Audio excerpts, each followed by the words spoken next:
What's up everyone, John from ARTV. It's time for a throwback review of the 1994 third studio album by The Offspring, a punk rock band simply known as Offspring at that time. You might know them as being one of the most successful of all time in terms of crossing over to the mainstream. That, along with the little band you might know as Green Day and their album Dookie, were credited for really bringing punk rock into the mainstream in the 90s. I don't often get the opportunity to talk about The Offspring other than maybe an occasional episode of 7 on Sunday, my countdown show over on Beyond ARTV, but they haven't put out a record since 2012, and I did review Days Go By. I liked it, a lot of people didn't, but I am one of those people that just kind of feels like they stayed somewhat consistent over the years. I would by no means call myself a huge fan, but what a lot of people don't know is that there's an Offspring poster just chilling right here behind me. You can't see it, so I'll throw a shot up, but yeah, that's sitting behind me and has been since like 2012. The Offspring was one of my first exposures to punk rock music, as I heard some of their hits on the radio, everything from newer stuff at the time like Hit That, to some of the hits from this very album like Self-Esteem, Bad Habit, and obviously, you gotta keep them separated.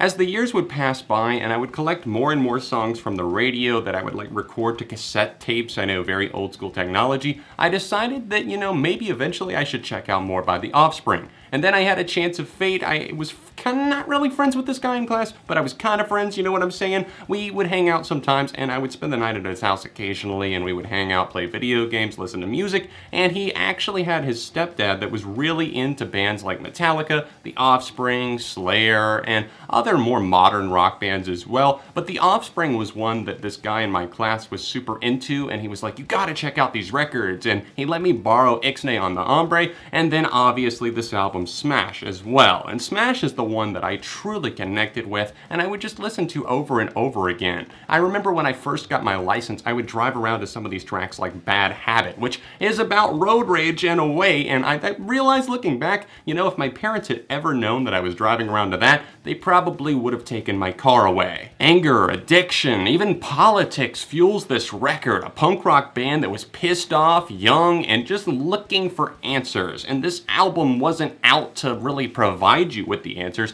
It was to show you different portrayals of life, what they were going through, their own takes and opinions on things, and I think that Dexter Holland, the lead vocalist and the primary writer for this band, did a pretty good job with the lyrics, and at least in terms of them holding up, it holds up better than a lot of records from that era. Some of them felt paper thin. This one has moments that I don't care for as much over time, but still, through and through, this record is well written, well played, and still feels poignant in a way. It's a snapshot of the mid-90s. This is the rise of punk rock music. It was starting to dominate. After the smashing success of this album, the band would go on to sign to Columbia Records, but in this time period here, it's just really the last capture, I suppose, we have of that independent band. Not that they lost who they were as they signed out or sold out, as some would say, to a major label. That wasn't the case whatsoever, as I enjoyed many of their subsequent releases, such as, Conspiracy of One, and obviously the album Americana had a lot of great hits on it as well. I still feel like Smash is kind of the pinnacle of what they could do, especially musically. Not to diss their new drummer Pete that's been with them since the recording process and release of Rise and Fall, Rage and Grace,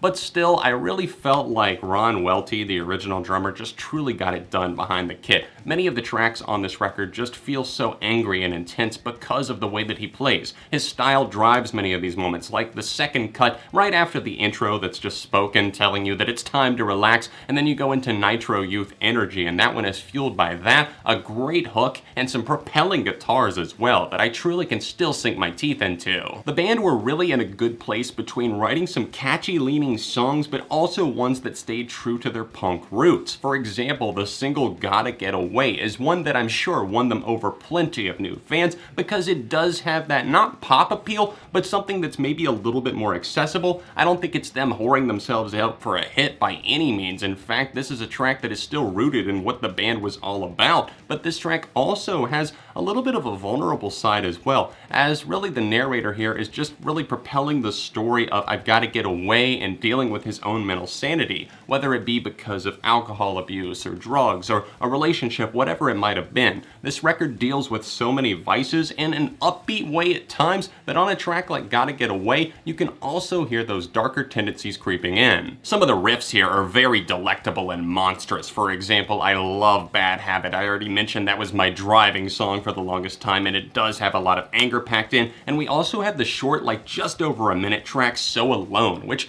does get very spirited, gets a little bit carried away, but that's the spirit of punk music right there. And the Offspring were known for making shorter tracks as well as some more standard length one as well. And this one in particular always struck me because that guitar almost feels brutal in spots. It'll Be a Long Time has remained one of my favorites over the years because it is truly the epitome of the Offspring in their early years. Once again, striking this explosive balance. They were able to walk that tightrope where they were still remaining super catchy. They were still able to play spirited punk rock music where the drums truly come to life. Those guitars knock you out, but at the same time, you want to hear it again and again because it sticks in your memory. I also really enjoy the track that explores kind of the use of drugs and just wasting money, maybe the perspective of a friend that's just really in over their heads, and that's the track that has some ska tendencies because ska was blowing up in the mid-90s, and that's the track What Happened to You. It has that bouncy feel that you'll know as soon as it kicks in.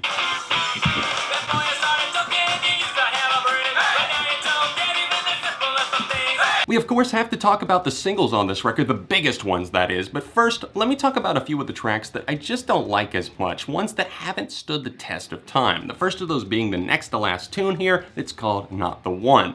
This one in particular feels a little bit more safe, a little bit more run-of-the-mill to me. And Dexter's vocals on this one, they honestly are a bit of a turnoff for me, and I find myself skipping over this track the majority of the time. Then we also have a song that comes in the middle of this record. It comes right after Genocide, which is a very more politically tinged track that I really enjoy. It just kind of drops like a napalm, and I love the way that they go off musically. And then we get to a track that just feels a little bit more standard once again. This one, I feel like it collapses in on itself because those backing whoa styled vocals just really get annoying. And the way that they're styled here, it's not that they're rough around the edges, I don't mind that whatsoever. It's just that the more that you hear this track and the more it rolls around in the track listing, you just find yourself just wanting to cycle past it. It's just like the verses are pretty good, but that chorus, it just doesn't land. And that kind of moves me into my next point, a nice segue, because I want to talk about Self-Esteem. Now, obviously, there's repetition in that one in the chorus, and you're probably thinking, why aren't you calling that one out? Because this one is a ton of fun. Self-Esteem to this day is still a track that I will laugh at as I listen, because this dude is just singing about the fact that he has no self-esteem. He knows he's being used. He knows he's just dirt to this girl. It's just another lay, but he doesn't care. He's like, oh, I'm gonna stand up. I'm gonna do it. I'm not gonna do her anymore. And then she comes up and she's a little bit drunk, ready to go, and then he's just like, all right, well,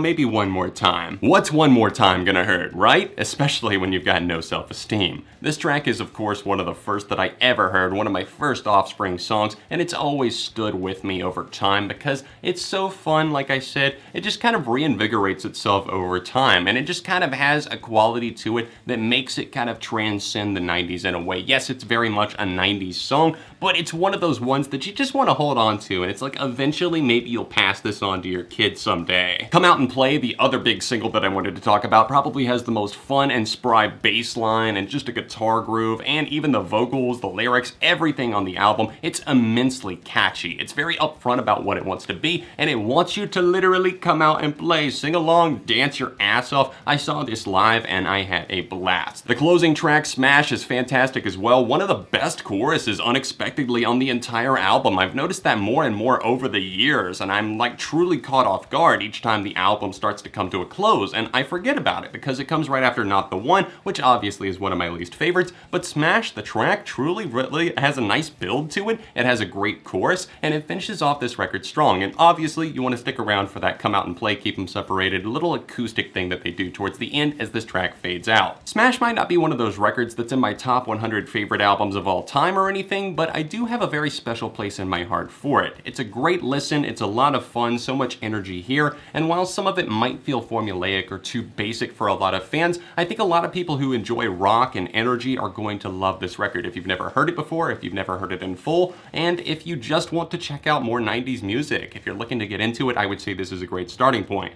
Like I said, you can pick up the record on that FYE exclusive color vinyl. It's the top link down below. If you want to add this to your collection, maybe you're a big fan and never had it, or you're just getting into them and want to pick it up for the first time. Other than that, please drop a like on this video to let me know that you're enjoying the throwback reviews. If you want to see more, comment down below with what you'd like to see. And other than that, subscribe to the channel so you don't miss out on future uploads. Tap that annotation over in the corner of the screen if you would like to support me on Patreon on a monthly basis and help the videos keep coming on both channels, or tap right over here if you want to see another punk leaning review. If you want to see another recent video, tap right over here. And other than that, you can connect with me on social media. All of these links that you see floating here are all in the description down below. Other than that, I'll see you very soon right here on ARTV.